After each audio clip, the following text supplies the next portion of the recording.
listening to Northern Lights, Hokkaido.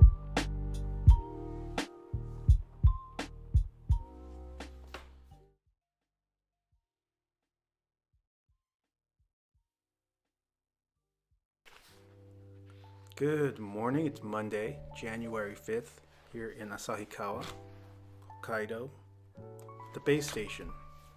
Light snow dusted the streets overnight with fresh cold air and snow flurries. However, it did not stop the tremendously blue sky from showing up today. We're looking at clear skies so far this morning and maybe throughout the day. We're deep in midwinter now with consistently cold temperatures and frequent snowfall typical for January across central and northern Hokkaido. This week in Hokkaido, you can feel it starting. Winter festivals waking up, lights being tested around the city, snow quietly reshaping into something intentional downtown, something I've noticed myself while shopping. If you're going anywhere near Obihiro later this month, there's one place that I can recommend that should already be penciled into your evenings if you're planning to go there late January, and that is the Sairinka Light and Sound exhibition at the Tokachigawa Onsen. So if you're in that area, check it out. Every year from late January through late February, Tokachigawa Park transforms into something just awesome. The snow there becomes sort of like a stage. They will sort of rig up 600 light bulbs and LEDs, embed them into giant ice-built structures, and when night falls, everything lights up. It's very beautiful. Color moves together, and after a good frozen day, you will see some beautiful lights and color. It's almost meditative. If I were in Obihiro in late January, this is where I'd be after dark, no question, because the Sairinka exhibition isn't just a winter event, it's very Obihiro, it's very Hokkaido. Thoughtful, cold, so bring a jacket, a good jacket, but it is beautiful in that way. That only works because of the cold. A reminder that winter here isn't something people endure quietly. It's something that we just sort of work with, build with, and have fun with. Now, if you're making the trip, and you absolutely should, you're probably going to be in Obihiro, especially in winter. And Obihiro in winter is very rewarding for anyone who shows up, even a little bit hungry. And even for those who are very hungry.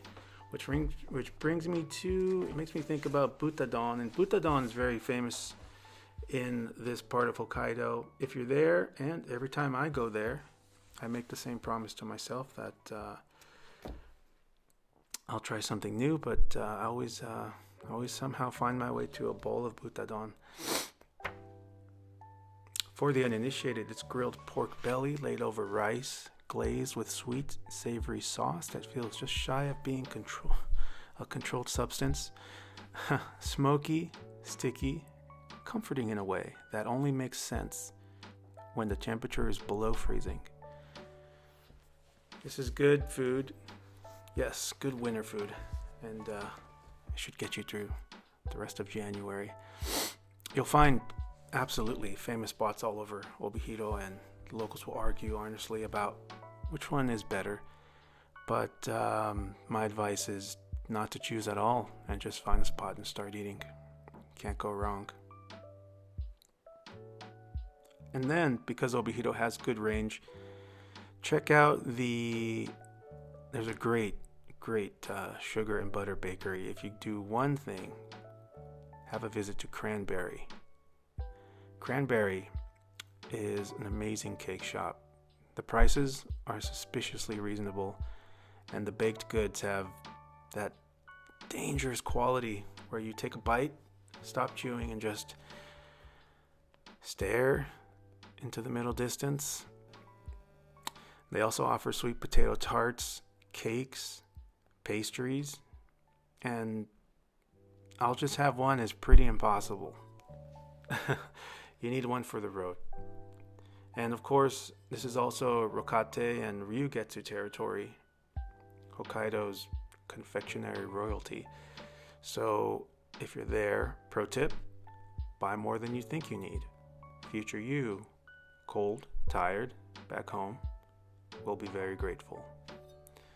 Check out the links below in the description for more information on that.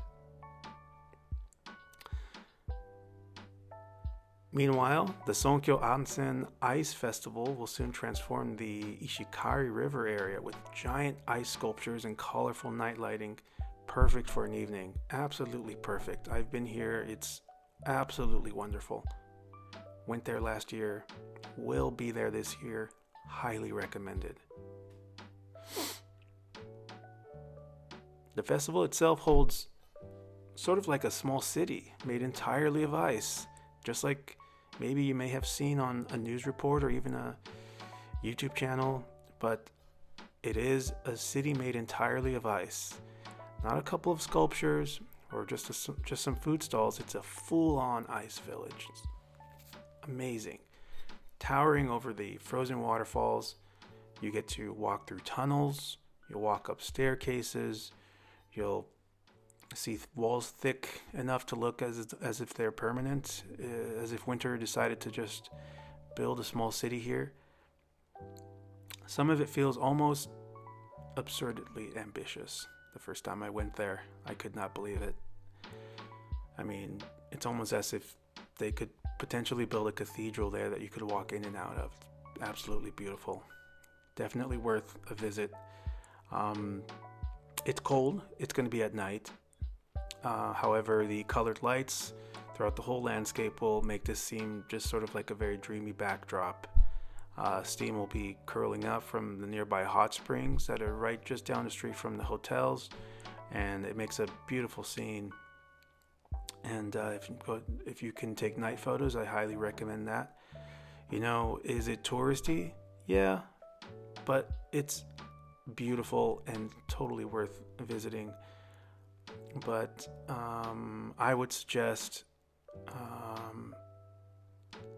a few gentle truths about being there is that it is very, very cold. Not regular cold, not even crisp cold. It's gorge cold.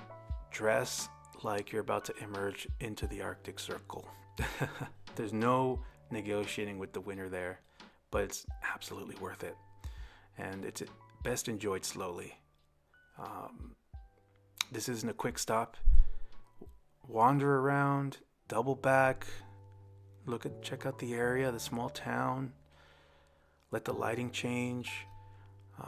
Let your fingers go numb and then warm again. Winter here isn't something you really rush through. It's something you spend time with and really try to take in. Closer to home, preparations are underway for the Asahikawa Winter Festival running from February 6th to the 11th along the Ishikari River. That's going to be here in town. With towering snow sculptures, light displays, and snow-themed activities for all ages. I'll remind as we get closer to it, January is definitely just the beginning. As always in January, ski resorts in Niseko, Furano. If you're in Furano, I may see you there. And nearby areas are serving up excellent snow powder right now. This is January in Hokkaido.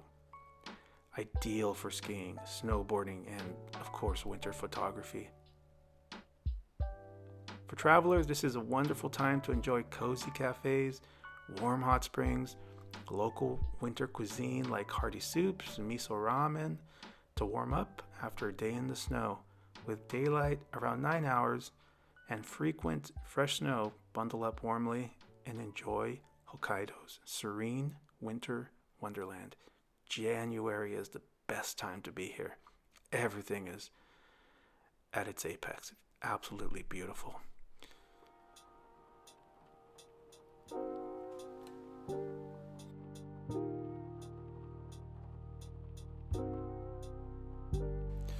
Check out the links below for more information. You're listening to Northern Lights, Hokkaido. I'm your host, Victor. That's all for now. Thank you for listening. You are appreciated. Take care, everyone, and mahalo.